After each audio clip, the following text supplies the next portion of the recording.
What kind of courage does it take for a young man to lie down on a bed, knowing that armed men are waiting outside to kill the person they think is sleeping there?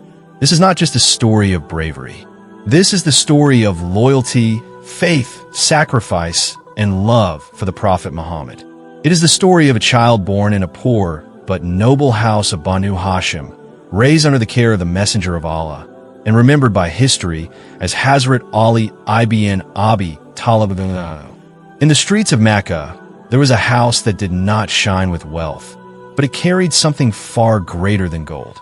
It was the house of Abu Talib, a respected man from Banu Hashim. Poverty often entered this home, but dishonor never did. The people of Mecca knew this family for loyalty, dignity, protection, and sacrifice. And inside this humble home, Allah had written the beginning of a story that would echo through history. In that house, a child was born to Abu Talib and Fatima bin Asad. At first, his mother named him Asad, meaning lion. But Abu Talib chose another name for him, Ali, a name that carried the meaning of height, honor, nobility, and greatness.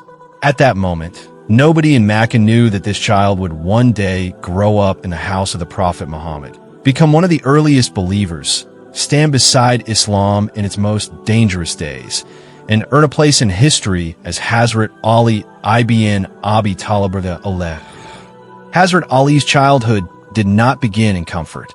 He was not raised in a palace filled with luxury. He grew up in a home where food was sometimes limited, but generosity was still alive. Abu Talib's family had many children, and when hardship and famine struck Mecca, the pressure on his household became even heavier. It was during this difficult time that the Prophet Muhammad and Abbas anhu came forward to help Abu Talib by taking some of his children into their care. The Prophet chose Ali anhu and brought him into his own home. Abbas anhu took Jafar anhu. This moment changed the direction of Ali's life forever. From the house of his father, he entered the blessed home of the Prophet and Sayyidah Khadija anha. It was a home of truth, modesty, trust, purity, and remembrance of Allah. In that environment, Ali anhu grew up seeing the noble character of the Prophet with his own eyes. From a young age, Ali anhu was different. He was quiet, thoughtful, loyal, and deeply observant. While other children were easily pulled by the customs of society, Ali watched, listened, and understood. He saw the honesty of the Prophet. He saw his patience. He saw how the Prophet never lied, even when truth brought hardship. And slowly, the foundation of Ali's heart was being prepared for something much greater. Then came a night that awakened a question inside him. In the silence of the Prophet's home, Ali anhu saw an act of worship that was unlike anything he had seen in Mecca. It was not worship of idols. It was not the old tradition of Quraysh. It was a direct turning toward Allah alone. Ali asked what this worship was. The Prophet explained to him that this was the religion of Allah, the call to worship one God and reject the worship of idols. Ali anhu was young, but his mind was not careless. He did not treat the matter lightly. At first, he said that this was a serious decision and that he wished to think about it. But that night, sleep did not come easily. The words of the Prophet had entered his heart. One Allah, no partners, no idols, no false pride, only truth. By morning, Ali had made his decision. He returned to the Prophet and asked him to repeat the message. The Prophet again invited him to worship Allah alone. And then a young boy made a decision that many powerful leaders of Mecca were too proud to make. Hazrat Ali anhu accepted Islam. He became one of the earliest believers and among the first young people to enter the faith. Now Ali was no longer only a child living in the Prophet's home. He had become one of the first witnesses of Islam. In those early days, Mecca did not yet understand what was happening. The Prophet, Sayyidah Khadija anha, and Ali anhu would worship Allah while the rest of Mecca remained lost in its old ways. People looked, wondered, and mocked, but Ali stood firm. As the message of Islam slowly spread, The Prophet called his close relatives and people toward the oneness of Allah. He reminded them of the hereafter and asked them to leave the worship of idols. Many who had always called him truthful suddenly became silent when truth challenged their power. In gatherings where elders, chiefs, and wealthy men sat quietly, young Ali radiallahu anhu stood with faith.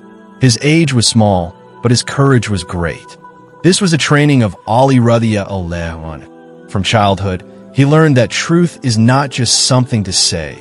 Truth is something to stand for. He saw how people who once respected the Prophet began turning away from him. He saw how Mecca changed when Islam became public. And instead of fear entering his heart, loyalty grew stronger. In the early days of Islam, the call was carried with wisdom and secrecy. The Prophet did not invite everyone openly at once. He recognized hearts that were searching for truth. Ali radiallahu anhu, despite his young age, became part of this careful mission. He observed people, noticed strangers, and understood when someone was truly looking for guidance. One day, a traveler entered Mecca.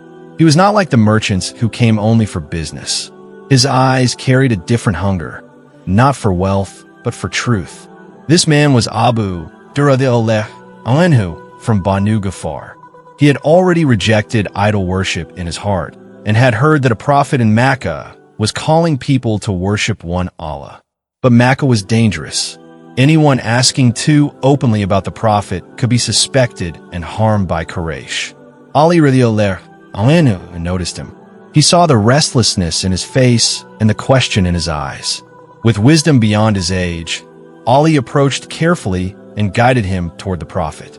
Through that meeting, Abu Talib recognized the truth and accepted Islam. This shows that even as a young man, Ali radiallahu was not only brave, he was intelligent, careful, and trusted in a time when one mistake could bring danger. But the hostility of Quraysh did not stop. It grew darker. The same people who once called the Prophet Al-Amin, the trustworthy one, now saw his message as a threat to their idols, their power, and their leadership. Finally, they planned something terrifying. They decided that young men from different tribes would attack the Prophet together, so that the responsibility of blood would be shared and Banu Hashim could not fight one tribe alone. That night became one of the most dangerous nights in the history of Mecca. Armed men surrounded the house of the Prophet. They believed they had trapped him, but they did not know that Allah's plan was greater than every plan of men. On that night, the Prophet gave Ali radiallahu anhu a responsibility that only a heart full of faith could accept. He told him to sleep in his bed. Ali radiallahu anhu knew the danger. He knew swords were waiting outside. He knew the attackers wanted to kill the one they believed was lying on that bed. But he did not refuse. He did not complain about his age. He did not ask why he had to face such danger. He simply obeyed. He lay down in the Prophet's bed with complete trust in Allah. When Quraysh finally entered and uncovered the bed, they did not find the Prophet. They found Ali radiallahu anhu. Their plan collapsed in a single moment. What they thought would become a night of murder became the night that opened the road of Hijrah. The Prophet had left Mecca by the command and protection of Allah, and Ali radiallahu anhu had fulfilled one of the greatest acts of loyalty in Islamic history. After this, Ali radiallahu anhu also made the journey from Mecca to Medina. His journey was not easy. He traveled through hardship, heat, tiredness, and danger. But when he finally reached Quba, where the Prophet was waiting, it was more than the arrival of a traveler. It was loyalty reaching its destination. In Medina, a new chapter began. The Muslims were no longer only a small group hiding in fear. A new community was being built. The Prophet established brotherhood between the Muhajirin and the Ansar, joining hearts together so that those who had left everything behind in Mecca would find support in Medina. Ali radiallahu anhu became part of this new society, but his tests were not over. His position was rising, and so was his responsibility. Ali radiallahu anhu also received the beloved title Abu Talib, meaning the father of dust. This title was given to him by the Prophet, and Ali loved it deeply.